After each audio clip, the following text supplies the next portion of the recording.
88 올림픽과 평양 축전이 서로 다른 곳에서 준비되던 시간, 꿈에서만 간혹 들을 수 있던 그 음률이 라디오를 타고 흘러나오기 시작했습니다.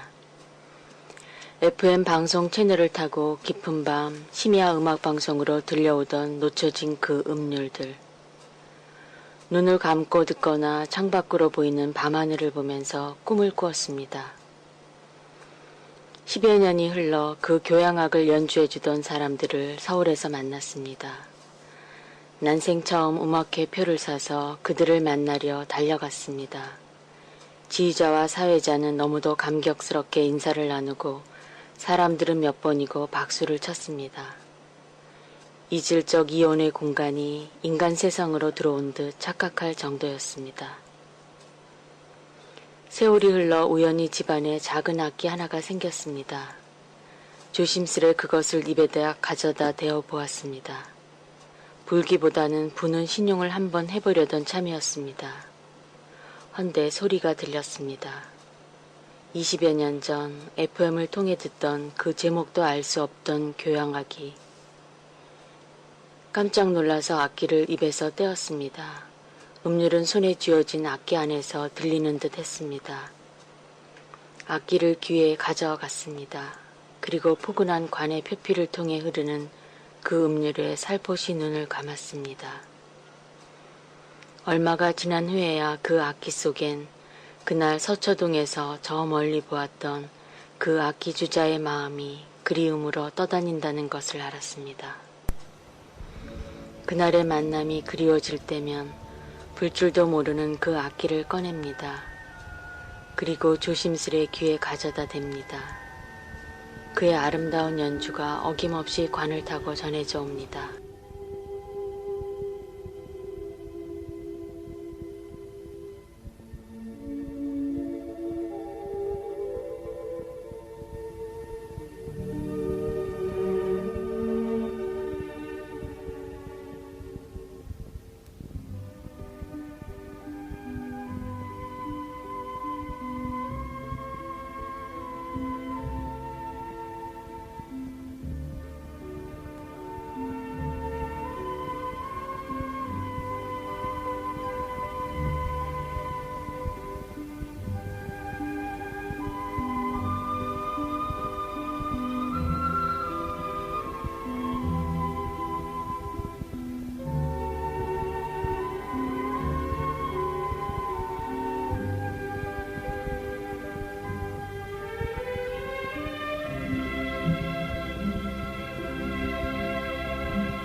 별들이 반짝거림은 스스로의 빛을 바람에서가 아니라 서로가 주고받는 반사를 통해 빛납니다.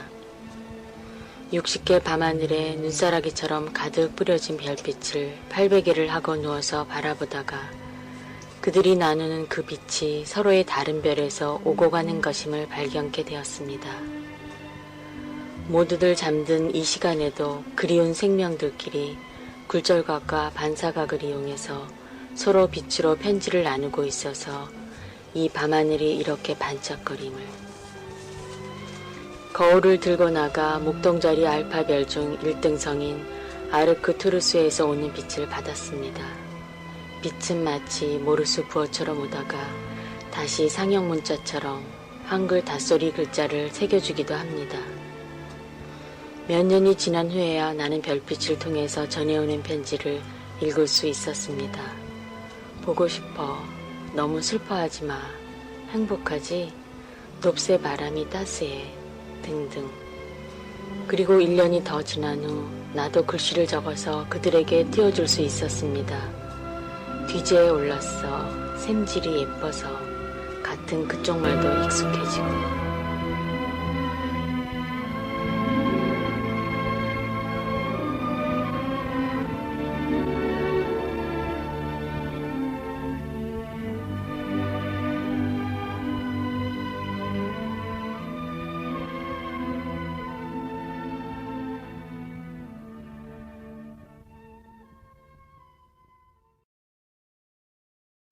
75 나이로 52년 만에 남편을 만나고 하룻밤에 상봉 후 다시 이별하는 정기업 할머니의 얘기를 노래로 들었습니다.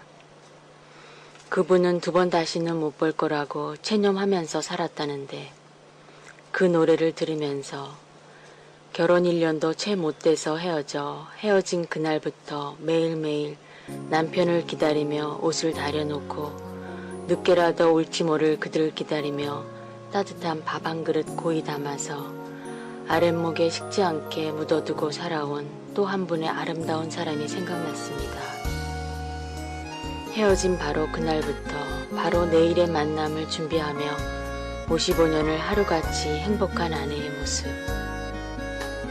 어린 시절 동네에서 뛰놀던 오빠와 결혼한 그에겐 남편으로서의 추억보다는 어린 시절 그 오빠의 모습이 더 많았습니다. 그에겐 55년의 시간이 흐른 것이 아니라 늘 하루만이 흘렀습니다. 오늘 그리고 또 오늘. 다림질로 남편의 와이셔츠를 다린 후 그 옷을 걸어두고 단추를 모두 끼워보기도 합니다. 통일되는 날 우리 다시 만나요. 그때까지 꼭 살아계세요.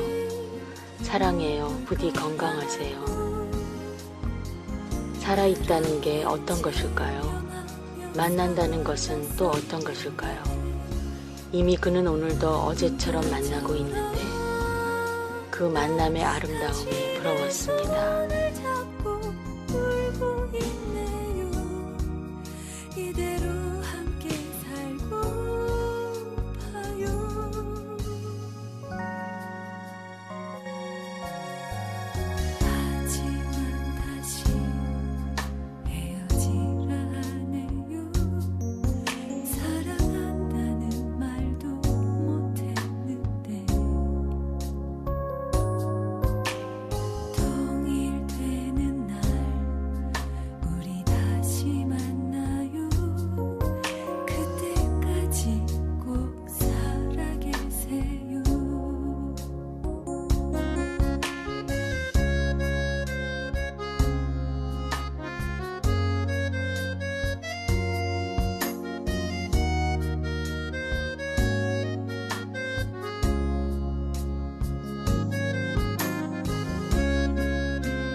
주문진 밤바다 다리 위에서 차가운 늦가을 밤바다의 파도소리와 저 멀리 반짝이는 불빛들과 북녘으로 이어지는 동해바다를 보면서도 보지 못했던 그 수많은 종이배와 그들의 길을 비춰주는 크고 작은 둥대 불빛들을 꿈에서야 볼 수 있었습니다.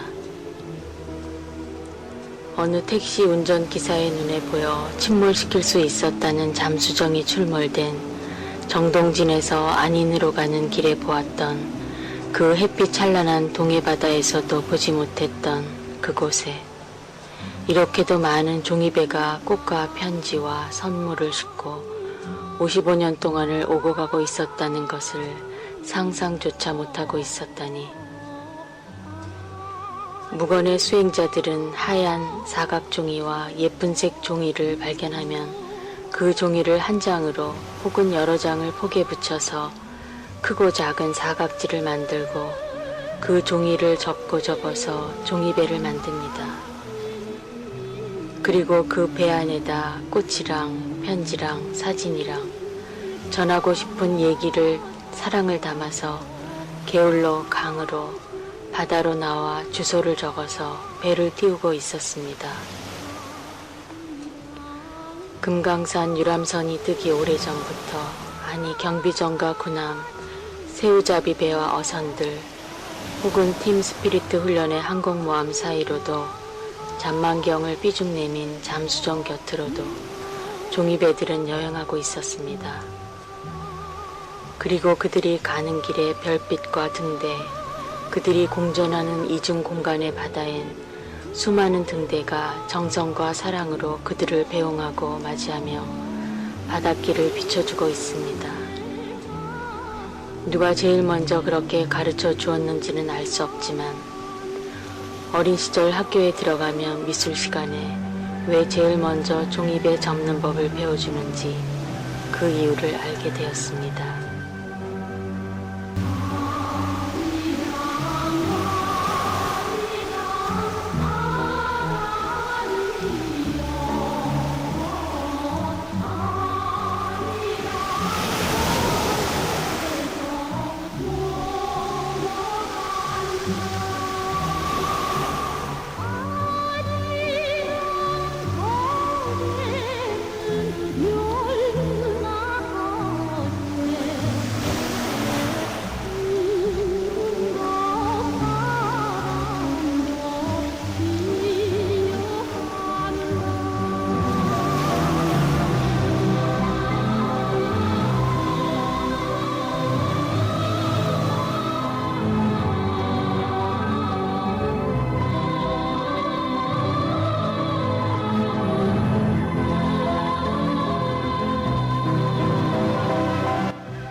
하얗게 빨래를 해서 하늘에 널면 바람이 다가와서 그 몸의 습기를 가져가면서 자신의 입내음과 향기를 남겨주고 갑니다. 그리운 사람의 옷을 빨래 널면 바람이 그의 내음을 찾아서 그 옷에 담아주고 갑니다. 비록 그가 분단의 한쪽에 살고 있더라도 바람은 그를 찾아서 그의 얘기를 그 작은 줄기에 널린 그의 옷가지에 담아주고 갑니다. 바람 부는 날, 오늘도 해도 없는 밤하늘에 그는 보고픈 이들의 옷가지를 빨래 놉니다. 이윽고 바람이 다가와서 그곳의 얘기를 전해주고 빨래에 담은 얘기를 전해갔습니다.